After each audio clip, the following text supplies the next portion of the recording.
ما tahay sawir qaade aan haysan yani loogadii u saari lahaa sawirada uu qaado ama sawirada uu dadgareeyo yani loogadii lagu garan lahaa in qofkaas ama shakhsigaasi qaaday maanta muuqaalkan waxaan kala wadaagi doonaa qaabka aad u samayn lahayd loogada la saaro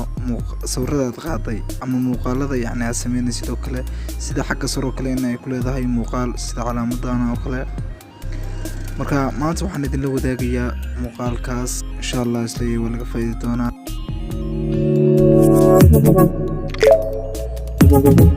Audio Jungle.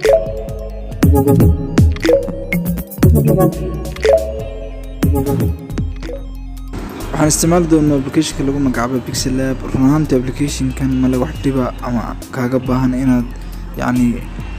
qoraal iyo wax la akhriyo waxaan lahayn kaliya waxaan tusay calaamado marka muuqaalkan inta ka dambaysa cod ma yeelan doono waxaan ku tusi doonaa arrows ama fallaaro ayaan ku tusi doonaa marka ugu horreyn waxaan soo furnaa application-keena Pixel Lab